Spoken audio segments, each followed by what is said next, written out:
But if evolution is real, and if there is this constant, I don't know, but it's visible. Like, you can measure it in certain animals. You can measure adaptation. Yeah. But there's no evidence that in fact, I think we've kind of given up on the idea of evolution. The theory of evolution as articulated by Darwin is like kind of not true. Right? In what sense? Well, in the most basic sense, the idea that, all life emerged from a single cell organism and over time, and there would be a fossil record of that, and there's not.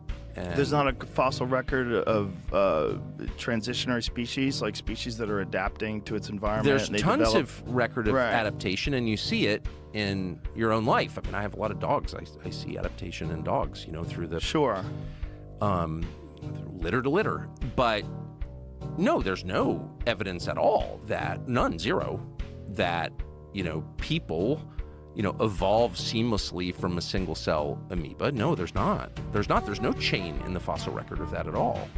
And that's why you don't actually hear you hear them make reference to evolution, because the theory of adaptation is clearly, obviously true. But Darwin's theory's totally that's why it's still a theory almost 200 years later. No, we have not found that at all. And I can't even guess. I mean, I have my own theories on it, but they're not proven. What are your theories? God created people, distinctly, and animals. I mean, I think what every person on Earth thought until the mid-19th century, actually. Right, but it's not a new idea. They didn't have computers. They didn't have a general understanding that we have today of the process. Do you think we understand more now? Yes. Really? You don't think that we understand more today? We understand way less. We understand so little that we're actually sitting here allowing, a bunch of greedy, stupid, childless software engineers in Northern California to flirt with the extinction of mankind.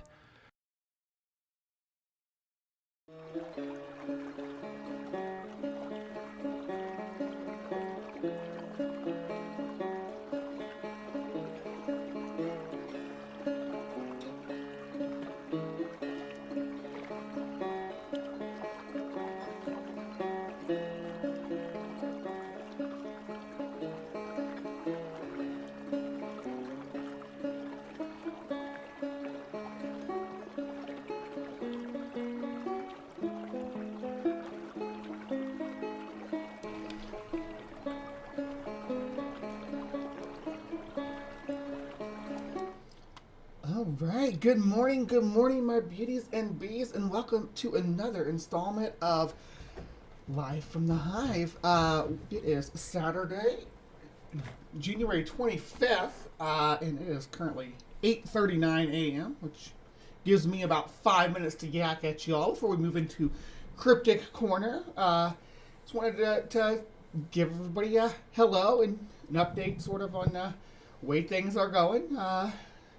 Yep, coming at you from Mountain Time, about as far south in the Mountain Time as you can get. I actually got to see, the border yesterday. Or last night, I guess it would have been more appropriate to call it last night. We drove along the border, looking, we were elevated, so we looked down into Mexico. We were planning a day trip to Mexico soon. I don't know when. I'll probably give you all little clips and stuff though when we do. But a day trip to old Mexico would be cool, and I would love to bring that to your all's attention. Maybe in the spring when it's warm, and we can look at some of the wildlife of the Chihuahua, both on both sides of the border, if that's possible. So look forward to that in the coming months. Now, I do want to again celebrate the Transpositions has hit its 500 subscribers. So right now we did the watch hours. I don't know where we were last time on the watch hours. Steph, if you have that pulled up, we just need. We're about halfway there. It's not too bad, but we're about halfway there. And matter of fact, I just realized I need to. I'll be right back.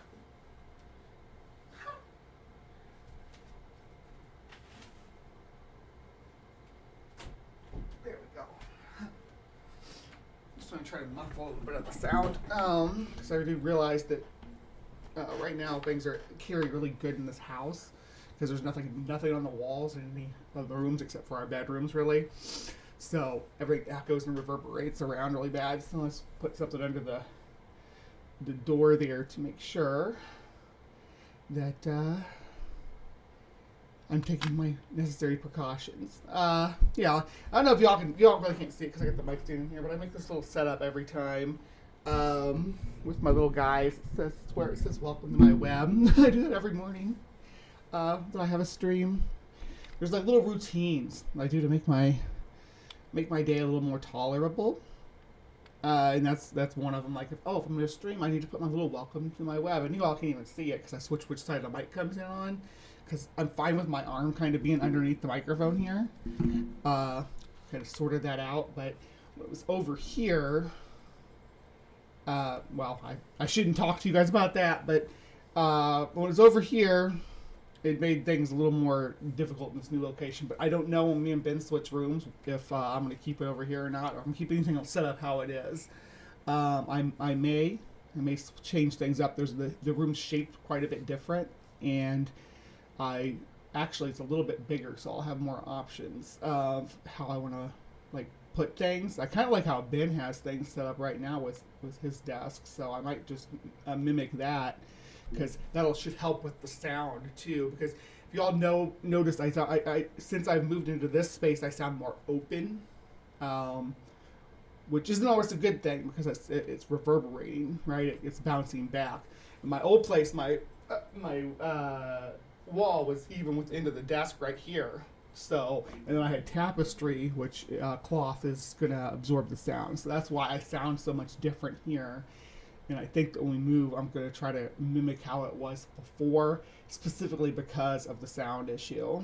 But we'll see. There's a lot of shuffling around. I don't know when exactly we're going to make it happen. It should be sometime this month. But one of these weeks, I'll just pop in here and I'll be at a different location. But it's because of that bathroom right there. So we have 2 cats in the house that don't really get along. One of them runs free for X time period, and the other one runs free for the other X time period. And so it makes things easier if we have one of the cats and have one of the cat owners in this room with the private bathroom, so they don't have to fight cats trying to get into it in the middle of the night every time they have to go potty. So we're going to make that work. Yeah, I'm shuffling things around a bit. But yeah, like I said, that room's a little bit bigger, so I'll have more options on how to move my desk and stuff around, which I'm grateful for.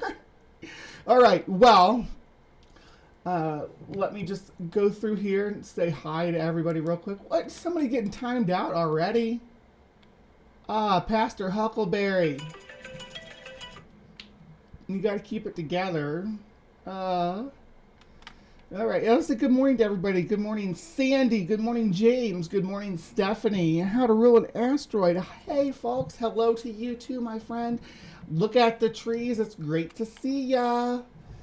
Yeah, there's Pastor Huckleberry, which I don't know what they're talking about being gay. I'm all about being gay. Captive Death. Hey, Dave.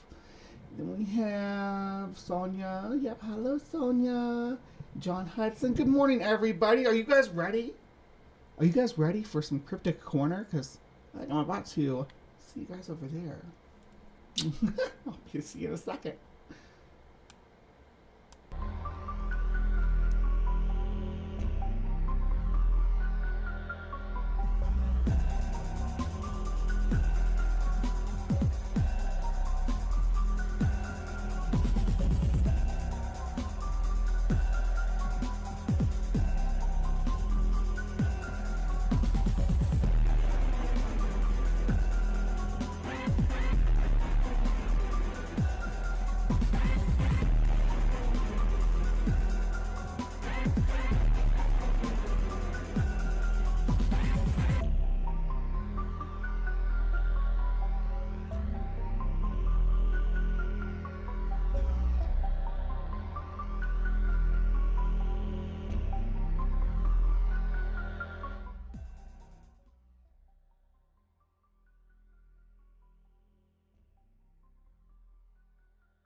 Hello, hello, my beauties and bees, and welcome again to Cryptic Corner, where we explore the unexplained, the supernatural, the paranormal and hidden, the mysterious, the alien, the accursed, and the forbidden. I am Miss Bumblebee, your humble host for the evening, and today we are looking at another indigenous North American cryptid. So I hope you're ready for this one. Now, a few months ago, I think it released back in October, I started something I'm calling the Cryptophylogeny Project. The Cryptophylogeny Project is, it's work that I'm doing to kind of create it's almost like historical fiction, like a phylogeny fiction, ghost lineages, spec evolution with cryptids on Earth. That's what it is. Anyway, and I started with my Phyrroxa, which the Phyrroxa were the what we call in cryptozoology devil monkeys and dogmen. All right, and they are large primate, adaptive form primates that evolved in North America. So it's a really neat little video that I put together, and I want to continue that. And the next one on the list, because I want to build an ecosystem. I'm building a North American ecosystem with cryptids right now. So the next thing on the list was can I show it to you? I wonder. Where would I show it to you? Let me see. Is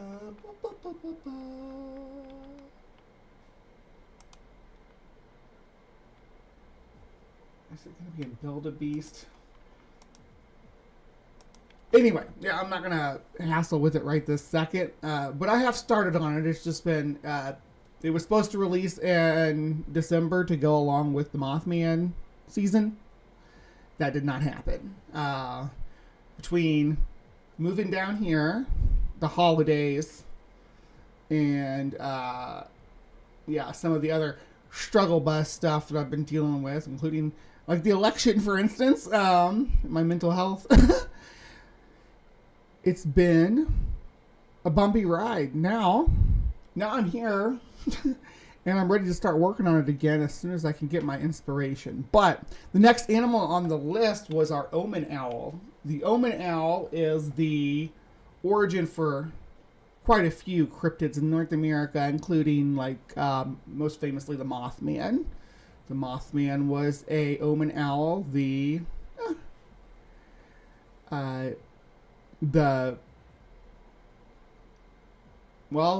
I guess the Owlman of Manuel was not, but we'll get to that one eventually. We'll get over to Europe, but I'm going to start with my North American ecosystem. So yeah, Mothman, the winged humanoids, Latura, the Mexican owl witch. There's two subspecies of it. We'll get on to that into the video, but today's cryptid I would probably fall under that category to fit into the omen owl category, which is a giant species of owl that actually does prey on Phyrroxa. So it'll have an ecological link to our previous video.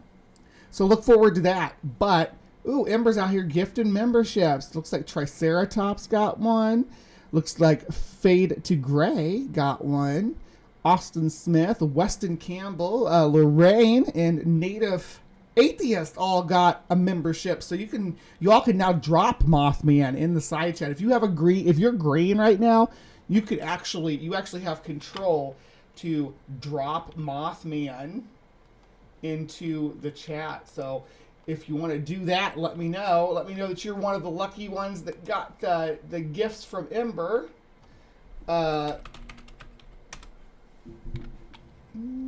Yeah, go ahead and do that.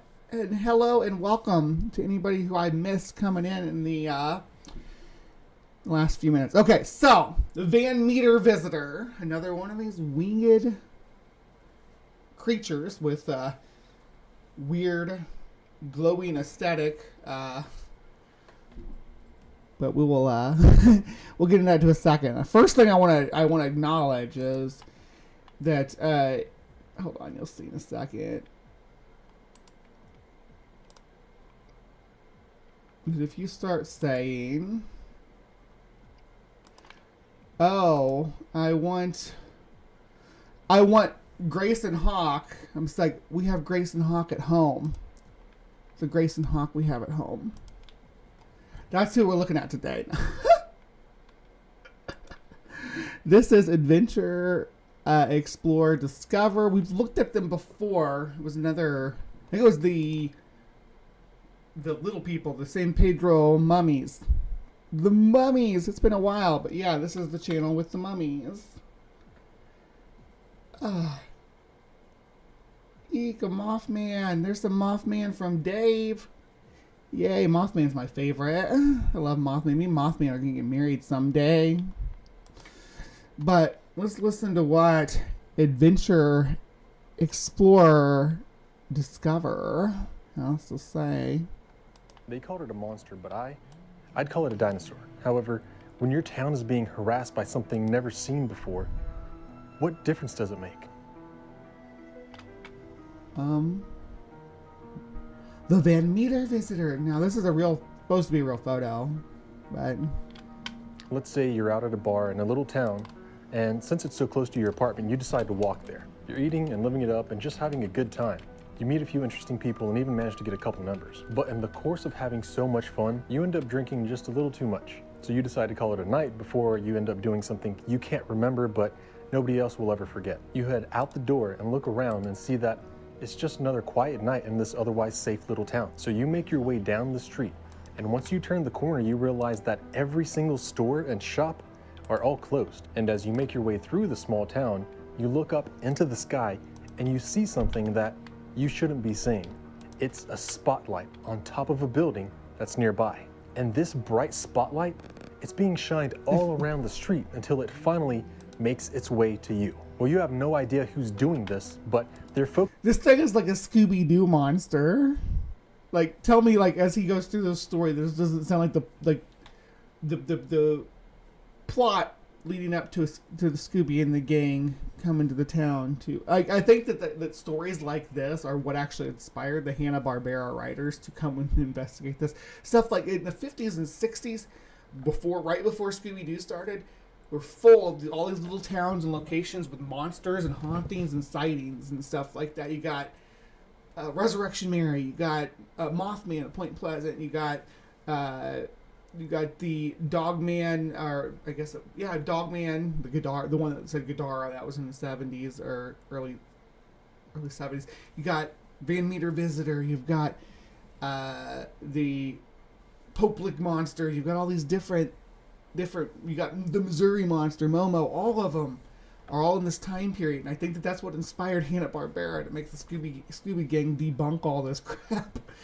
Some writer at Hanna-Barbera picked up his newspaper, saw another god dang silly monster attack based on mass hysteria, and believe me, today we're going to have as much mass hysteria as you can stomach, but we'll get to that with the fog later on, so stick around. Anyway, so one of those writers, they'll pick up their newspaper, because it's in the 60s, they didn't have it on the internet or anything, and said, God damn, another one of these silly monster hoaxes. I need to create some comic or some cartoon characters to go out there and debunk this nonsense. And that's what the story really turns into. Focusing on you, and you're already a little too tipsy to think. And then you end up yelling and cursing at whatever it is that's shining this really bright light in your face. But then something happens. The supposed spotlight that's being shined in your face floats up and off of one building and glides onto another. And then it sits on that building, still shining. Well, you don't know what to make of this, and you end up yelling and cursing and even throwing some things at this light until, again, it does something that it shouldn't be doing. It glides off of that building and into the sky and disappears. And you're left with a... So, I would love to be able to go back and look at what was actually happening here. Like, this is literally a cutout of a picture, though. Let me show you, like, the little dude. I mean, like, this is the picture, right? They just like nipped this out and inverted the colors and stuff. Not to say it looks bad. It looks fine. It's for later. It's just I don't want to be insulting. I think that you could have picked just a regular pterodactyl shape or something, or even a different one of the artist's interpretations. I guess this is the picture though of the critter. So An unbelievable encounter with God knows what, and an awful smell of something nasty in the air. You may think that you just had too much to drink, or maybe you're just too tired to realize what you saw, so you write it off. But then, a banker, a salesman, a doctor, 2 merchants, a mine director, and a group of miners all end up coming forward throughout the coming weeks, saying that they all saw and smelt the same thing that you did. now I did have another. There's a few great coverages of this that are the right length. I like this guy. Honestly, I think he's cute, so that's why I'm watching this one. And I think he's a good storyteller. The other one I had though was this really funny, sarcastic dude, and he every time he mentioned the miners, he pulled up a picture of the dwarves from The Hobbit. It was kind of adorable. And aside from anyone who had something to drink, that's exactly who had all seen this unknown creature. A banker, a salesman, a doctor, 2 merchants, a mine director, and a group of miners. And it all happened in Van Meter, Iowa, which is why this creature was dubbed the Van Meter Visitor. If you were to pay a visit to Van Meter, Iowa in September of modern day, you'd see the festival that the town puts on. So this is roughly the form of the creature, right? It was, at the time they would have called it a pterodactyl, a pterosaur, or a pteranodon, because the crust, I think. But regardless, but it has a toothy beak. Look at that. But the feature of it is this horn on the forehead that glows, right? And that's one of the reasons why I mentioned Scooby-Doo too, is because like one of the monsters is actually a humanoid pterodactyl man that glows, isn't it? Which is basically the Van Meter Visitor. When I see all your cats, I get the feeling you're a zookeeper. I used to have a whole bunch of bugs and be a zookeeper. Actually, when I started the channel, I had like dozens of insects. Whittled on down now. Crows and cats and chipmunks. The countless tourists that come out in the hopes of spotting horrifying. There's barbecue, food trucks, and you can follow a guide as he gives you a walkthrough. Horrifying. There's barbecue. Oh yeah, countless tourists that come out in the hopes of spotting horrifying. There's barbecue, food trucks, and you can follow a guide as he gives you a... I'm not going to judge you for editing mistakes, though. Like I said, I've got the cryptophylogeny projects up. Go look at my first run on that, because it's pretty rough. I actually got a lot of editing critiques from my friends to say, hey, you know, try this and that. So we're all always learning. So I'm not throwing shade. I just caught that because I think the word was cryptid maybe there. Walkthrough of the night's events. It all seems like a lot of fun, and honestly, I would love to check this out someday. However, if you could travel back in time into Van Meter, Iowa in 1903, you would find a very different atmosphere. I've actually got more in common with a Disney villain than a Disney princess, I think. I'm definitely more of a Disney villain. Like an eco-villain. Like Poison Ivy. I guess you could kind of call Elsa an eco-villain too for an Arctic biome. In the first movie, at least, because she's kind of she's the red herring villain, I suppose, is the better way to look at it. On September 29th, 1903, a farm implement salesman was returning home after a long, hard day. It was 1 a.m., and with a population of 900 people, the nightlife of Van Meter was non-existent. Everyone was either in bed or going to bed. Griffith made his way home when he saw an extremely... I don't think this guy mentions it, though, but it was also the World Series. So, 1903,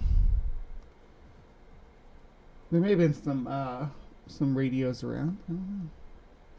Was the 1903 World Series broadcast by radio? Let's find out. Was the 1903 World Series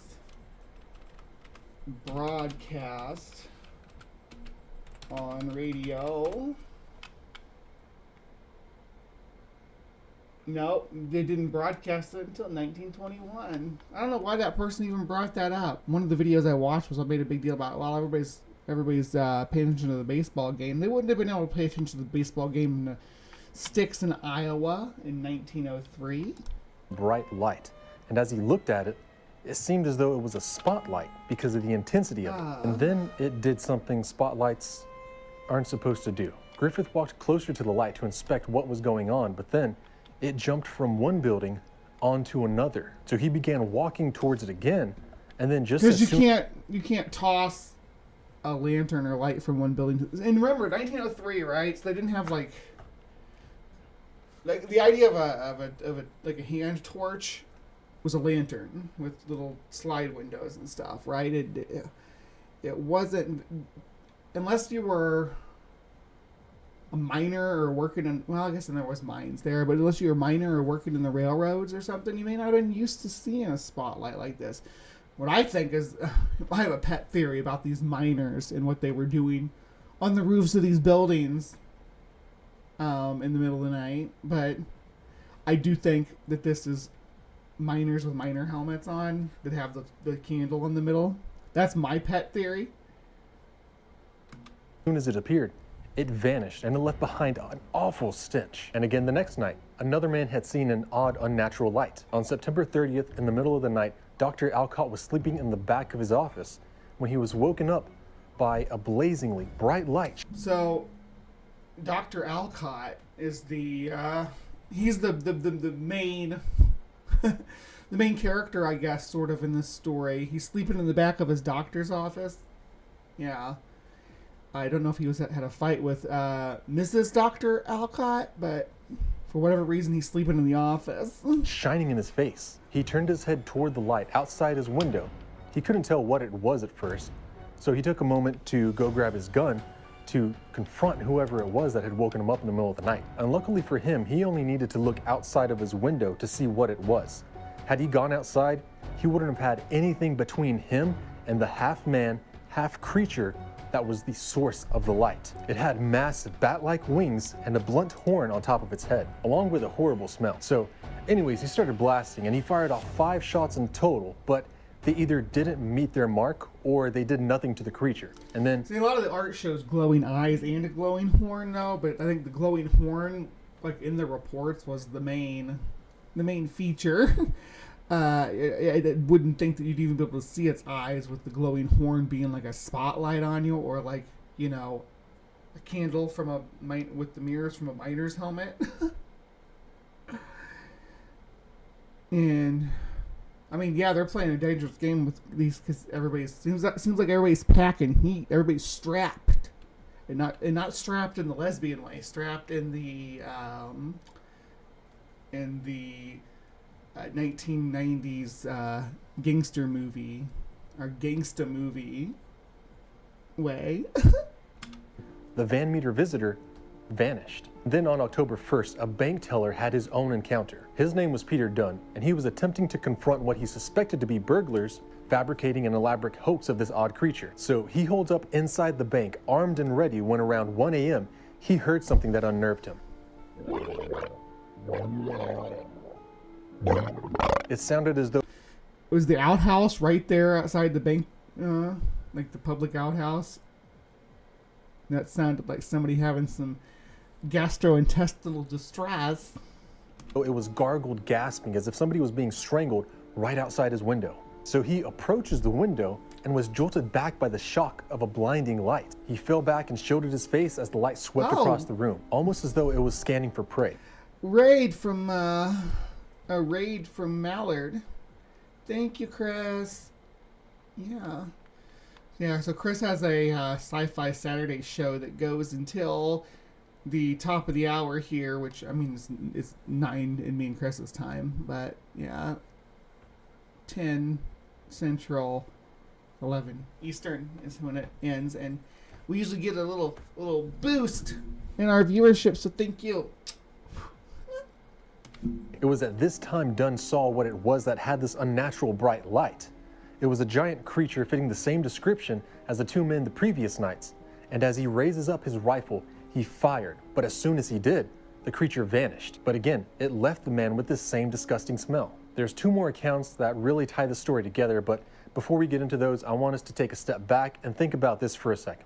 Did these three men really encounter the same creature? Now that one has like the ruff around his neck like a vulture. I find that very interesting because once there's a one monster sighting and then that hysteria, mass hysteria brain kicks in, every big flying animal is going to look like a monster to you. Or was it all a lie? Well, there is the option that it was just a story that never actually happened, or that it was a lie by the town in order to do... I'm not sure. Back in the day, I don't think people corroborated hoaxes because it just wasn't that big of a thing, especially in such a small town. Even the story about Bigfoot and its film wouldn't come out till another 5 decades. Or the other option is that what the banker, the salesman, the doctor, 2 merchants, a mine director, and a group of miners all saw something real. Oh, at least he uses it there. Yeah, that's good. He used Ballin. Salesman, the doctor, 2 merchants, a mine director. Yeah, the mine director is Ballin from Lord of the Rings. Look at that. And then I guess the miners he's directed are the 7 dwarves, though, not his regular dwarves, but the 7 dwarves from Snow White. And I wonder if they have culture clashes. Is there different dwarf culture between Disney dwarves and Tolkien dwarves? Like Magic Kingdom dwarves and Middle Earth dwarves? Are they like? Because for one thing, I do know that the Disney dwarves are they don't live in subterranean cities. They live in forest cabins and small family groups. And it doesn't seem that they have any special attributes for being subterranean like we do see in Tolkien's dwarves. And a group of miners all saw something real. But what could it have been if it truly were real? Well, this could be one of the most famous creatures of all Native American legends. A thunderbird. Now, first off, I know this takes on the appearance of something more similar to a pterodactyl or a pteranodon. And I want to just clarify here, too, that we've covered thunderbirds fairly recently. Let me see. Maybe I can drop a link. Is any of my mods able to do that for me while I'm streaming live? I'll drop a link to the Illinois thunderbird video because there's folklore in the Midwest, even, and not Illinois specifically, but Iowa is not far from Illinois. It's one of its border states of thunderbirds. But just for a moment, what if mankind existed alongside dinosaurs? I know the majority of us believe that we didn't, but the University of Bristol and the University of Freiburg in Switzerland say that they have found some evidence that human ancestors did briefly live at the same time as dinosaurs. Well, yeah, our ancestors lived.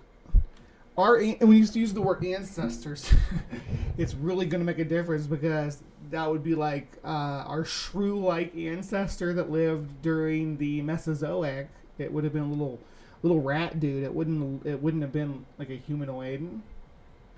I mean, we certainly do still have like a collective memory, a genetic memory of being tiny little critters being afraid of big sky monsters because, yeah, that's a real threat. And from Africa, there's a few different eagle species that preyed on our ancestors. We even have like the Tong Child, for instance. Drop a link to that video too, the Tong Child video that I did, which was a Australopithecine that got attacked by an eagle of some type. And we found the remains in actually like a midden, so where the birds would drop their scraps. So yeah, we're said to have a Mothman here in Illinois too. Sightings near Chicago. Yes. Yep. I was supposed to go Mothman hunting with Junie before I before I ended up moving down to West Texas. But I was in Illinois. Yeah, there's Mothman sightings in Chicago. Actually, the Chicago Mothman is probably I would say the second most famous Mothman after the Mothman of Point Pleasant. This one has a lot in common with Mothman, though. So what if the T-Rex was looked at like a dragon? Titanoboas were spiritual serpents, and creatures like pteranodons and pterodactyls were seen in the sky and thought to be gods because of their unnatural size and capabilities. What if thunderbirds that were said to be able to create lightning? Why would we think that they were gods, though, even if they were big? I mean, we saw large animals, and I don't necessarily think that we thought they were gods. We ate mammoths, right? We ate woolly mammoths. We hunted woolly rhinos. I suppose the argument you're making is there's a winged creature, but then you get to we had Territorns in North America living alongside people. I don't know if they worship them as gods. I don't know if that pans out. Van Meter visitor were just an undiscovered dinosaur with bioluminescent capabilities that never fossilized well enough to leave any evidence that they were actually capable of emitting light during the darkest hours of the night. And the awful smell everyone encountered was a result of the bioluminescent effect by its horn. So for example, fireflies' butts light up because oxygen combines with calcium adenosine. Oh, he's gonna do some science. Some insect science. Ooh. Yeah, so first thing is first with the fireflies is the chemical reaction they get in that tiny little butt does not happen that way on a scale, like a pterosaur scale, unless they had maybe I should say, like if they had individual patches on their horn or on their nose crest or whatever it would be going up on all sides. Maybe they could get this chemical reaction, but it wouldn't have a spotlighting effect. It wouldn't be able to pinpoint onto people. Let's see. I grew up with the Piazza bird, and the drawing nearby is related. Yeah, we talk about that in the Thunderbird. I'm from Illinois too. I'm from about an hour north of you. If you are about an hour north of where you grew up, you probably know Quincy. Yeah, it's a city, the only city on that stretch in the Mississippi on the Illinois side. So yeah. Yeah, so the Piazza bird, check out that Thunderbird video after this, after we're done live from the Hive, if this stuff interests you. I did do a bit of a dive into it. Seen triphosphate and the chemical luceraphim in the presence of lucerafase, which is a bioluminescent enzyme. I didn't know that off the top of my head. I had to do a little bit of research why this happens. And in doing so, I also found that it's extremely difficult to have the same reaction in larger quantities. And even though fireflies don't well, there you go, yeah. But I think a workaround for that would be just if the animal had individual patches, like 1x2 patches, 1x2 centimeter patches on their horn. It could work. I do want to also stress that, we don't have any bioluminescent terrestrial tetrapods. Now, what is a tetrapod? You're a tetrapod. I'm a tetrapod. Birds are tetrapods. Snakes are tetrapods, which sounds really weird because tetrapod means four-footed. We are the descendants of those four-footed, lobe-finned fishes that crawled out of the sea hundreds of millions of years ago. Tetrapods. And none of them that are terrestrial have, as far as I know, none of them have bioluminescence. Feel free to prove me wrong.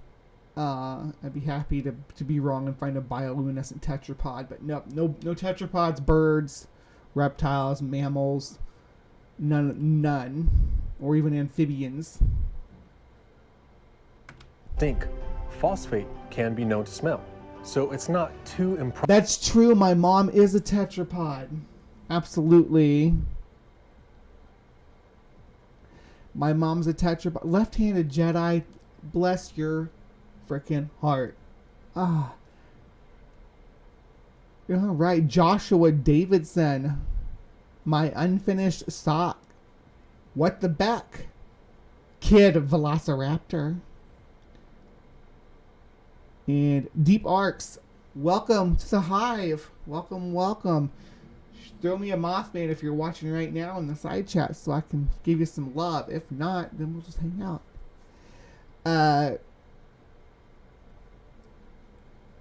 Where was I? I think I was just getting ready to play. Probable that an unknown dinosaur may have still been alive in the dark recesses of Iowa, and it's on its last leg. So assuming that this dinosaur still been alive, so it's not too improbable that an unknown dinosaur may have still been alive in the dark recesses of Iowa, and it's on its last. An unknown dinosaur. Okay. Few things there. First, it says it's not impossible. And it's not, because dinosaurs aren't extinct. There's plenty of dinosaurs in Iowa. Iowa's chock full of dinosaurs. They're just avian dinosaurs. Okay, so an unknown dinosaur even in Iowa is not that improbable, but not in the way he's talking about, because pterosaurs are not dinosaurs. Pterosaurs are pterosaurs. They're archosaurs, which is the group that makes them a sister clade to Dinosauria and Crocodilia. But they're not actually in the dinosaur clade, if you get my meaning. And is it possible that a pterosaur survived? No. There's no, the ecological requirements for an animal this size to fly, that flies, are going to be through the roof. You're not going to, and there's a lot of stories about pterosaurs appearing in mine shafts and such, but you know, it is what it is. Stories, no physical evidence. If you show me any evidence of a pterosaur surviving past the KT boundary, you know, I'll buy you a drink every Friday night for the rest of your life. Last leg. So assuming that this dinosaur had a bioluminescent horn that it could use to focus light for hunting and potentially mating. And it's this rare creature that would be seen flying in the sky at night, creating a powerful beam of light, or what may appear to have been lightning. Because of its large size, this creature used a unique chemical composition to create its light, which also... We actually have I have for my phylogeny, our cryptophylogeny project that I was working on, I do have the Thunderbird in that ecology too. So we'll get to that. We got to get through the Omen Owl and one more thing before we're going to do the Thunderbird / rock. So resulted in a stinky smell because of it. It's a naturally occurring animal that lived alongside Native Americans and was finally dying out at the turn of the century. Now, maybe I'm wrong, but to me it just sounds like it makes so much more sense that an unknown species of dinosaur survived and was seen by the Native Americans, which works with an unknown species of dinosaur. Are you again?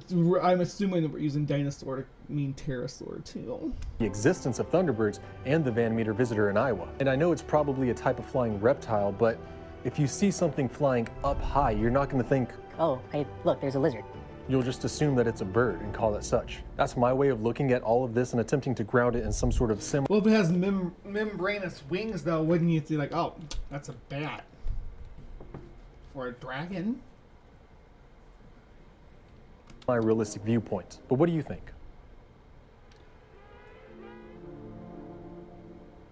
Even a full 24 hours after Peter Dunn's experience, 2 more men would have their own in the same night, but yet separate from each other. 2 more men, not 2 Mormons.